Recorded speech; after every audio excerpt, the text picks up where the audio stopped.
जय माता दी दोस्तों, कैसे हैं आप सब। तो दोस्तों, अक्षय तृतीया का दिन साल के सबसे पवित्र और शुभ दिनों में से एक माना जाता है।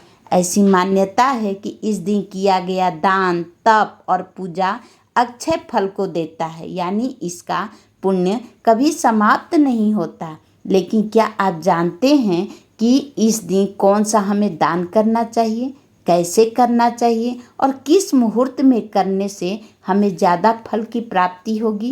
तो आज की इस वीडियो में हम आपको अक्षय तृतीया की संपूर्ण दान विधि, जिससे माँ लक्ष्मी आप पर प्रसन्न हो और आपके घर में सुख समृद्धि की वर्षा हो, तो प्लीज़ आप लोग वीडियो को अंत तक ज़रूर देख लीजिएगा।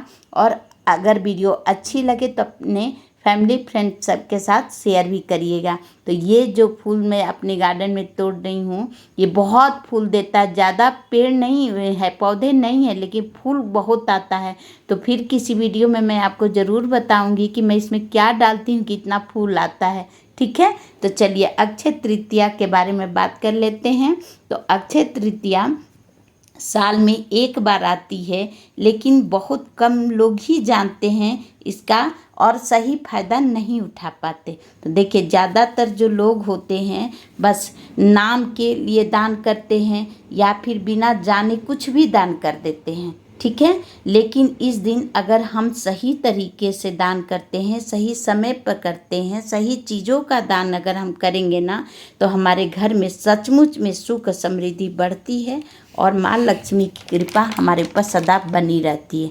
तो देखिए, गर्मियों में जिन चीज़ों का हम अपने कान्हा जी के देखिए भोग सेवा दे रहे हैं, लस्सी बनाती हूँ। जब गर्मी आ जाता है तो गर्मी की सेवा देती हूँ।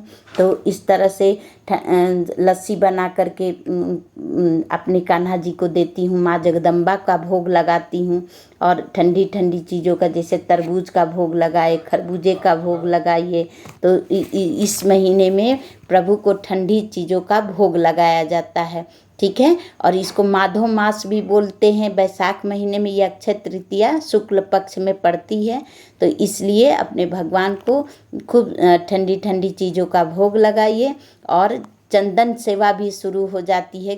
ठंडी में चंदन सेवा बंद रहती है, लेकिन अक्षय तृतीया से चंदन सेवा भी शुरू हो जाती है। तो इस तरह से हम लोग अपने प्रभु की सेवा करेंगे। इस दिन हम जो भी दान तप करते हैं ना, हमारे बड़े बुजुर्ग हमेशा हमसे कहते हैं कि अगर पूरे साल में एक दिन दिल से अगर दान करते हैं तो यही दान हमें सब कुछ दे देता है। ठीक है, तो आइए जान लेते कि हमें कौन कौन सी चीज़ों का दान करना है। तो आप देखिए, इस दान में कोई मुहूर्त देखने की ज़रूरत नहीं है। ये दिन अपने आप में खास होता है। तो सूर्योदय होते ही अपने स्नान वगैरह करके अपने घर के मंदिर में आकर के रोज़ की ही तरह पूजा पाठ करके श्रीमान लक्ष्मी नारायण की पूजा कर लेना है और संकल्प करना है और सारे सामानों को एकत्रित कर लेना है और अपने श्रीमान नारायण से ये प्रार्थना करना है कि हे प्रभु, इन चीज़ों का मैं दान कर रहा हूँ और आप मेरे इस दान को स्वीकार करिए। और इस तरह से हाथ में फूल और अक्षत लेकर के सब छोड़ देना है। तो पूजा करने इस तरह से, और फिर ये जो दान है आप किसी ज़रूरतमंद को दे सकते हैं। तो देखिए, ना हमें दान करने में ना कोई हमें दिखावा करना है और न ही शोर, लेकिन हमें दान करना क्या है वो बहुत ज़रूरी है। देखिए, दान हमेशा अपने सामर्थ्य के हिसाब से ही हमें करना चाहिए, लेकिन कुछ ऐसी बेसिक सामान है जो हम सब दान कर सकते हैं। तो सबसे पहले अन्न का दान, जैसे चावल, गेहूँ, जौ का दान कर सकते हैं। चना का दान, चना का जो दाल होता है उसका दान करना बहुत ही शुभ माना जाता है। इससे बड़ा शुभ कुछ नहीं हो सकता। अगर हम कुछ नहीं है तो चने का दाल भी दान करने से अच्छा होता है। देखिए, और पानी का घड़ा भी आप दान कर सकते हैं। तो इस तरह से हम लोग चीज़ों का दान करेंगे। आप चाहें तो ज़रूरतमंदों को कपड़े का दान कर सकते हैं और यह बहुत बड़ा पुण्य माना जाता है। खासकर इस गर्मी के समय में अगर हम कपड़े का दान करते हैं ना, तो घर में सुख शांति हमारी बनी रहती है। ठीक है, तो और हम चाहें तो पंखे, जूते, चप्पल, छाता का भी दान कर सकते हैं। सत्तू और गुड़ का भी दान कर सकते हैं और शरबत बनाकर गरीबों को पिला सकते हैं और ब्राह्मण को भी दान हमें उस दिन ज़रूर करना चाहिए। ठीक है, तो इस तरह से हम लोग कर सकते हैं। और देखिए जो पानी का घड़ा होता है उसको भी, उसमें या तो आप पानी भर करके दान कर दीजिए, ये भी बहुत अच्छा होता है। पानी भर के आप अनाज भर करके भी उसको दान कर सकते हैं और आप चाहें तो शीतल जल डाल करके भी दान कर सकते हैं। आप भिगोया हुआ चना और गुड़ का भी दान कर सकते हैं। अगर आपके पास भगवान ने सामर्थ्य दिया है, रुपया पैसा है, तो वो भी आप गरीबों को दान कर सकते हैं। ठीक है, तो फ्रेंड्स दान की कोई देखिए कीमत नहीं होती है, आपका भाव मायने रखता है।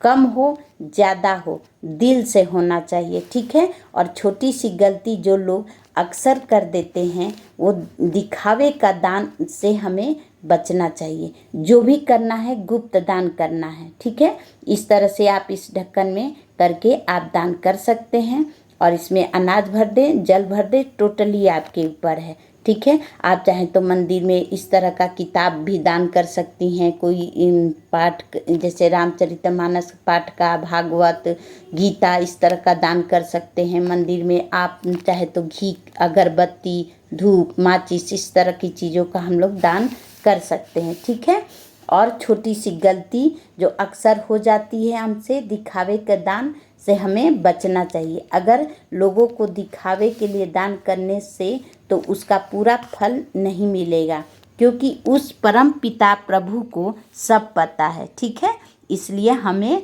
दिखावा नहीं करना चाहिए। जब सही तरीके से दान करते हैं तो घर में बरकत बढ़ने लगती है और सबसे बड़ी बात, दिल में अलग ही सुकून मिलता है। तो इस अक्षय तृतीया पर ज़्यादा नहीं, छोटा सा ही सही, दिल से दान जरूर हमें करना है। देखिए माँ लक्ष्मी की कृपा आपके घर पर बनी रहती है। अगर वीडियो आपको अच्छी लगी हो, मेरी दी हुई जानकारी अगर आपको दिल को छुई होगी, तो प्लीज़ वीडियो को लाइक करिए और कमेंट बॉक्स में ज़रूर बताइए कि आप अक्षय तृतीया पर क्या दान करती हैं। जय माँ लक्ष्मी। तो इस तरह से देखिए मैं अपने पूजा पाठ करने के बाद, सुबह का भोग लगाने के बाद, सुबह का जब नाश्ता बनाती हूँ तो इस तरह से देखिए नेनुआ की, जो नेनुआ होता है उसकी कलौंजी जैसा बना के और पराठा, और ये अपने प्रभु को भोग लगाऊंगी। और भोग लगाने के बाद यह प्रसाद हम लोग पाएंगे, अपना पूरा परिवार खाएंगे। तो जो भी आप बनाते हैं अपने प्रभु को अर्पण करिए। और ये मेरी रही, तो आपको वीडियो अच्छी लगी तो लाइक, शेयर, सब्सक्राइब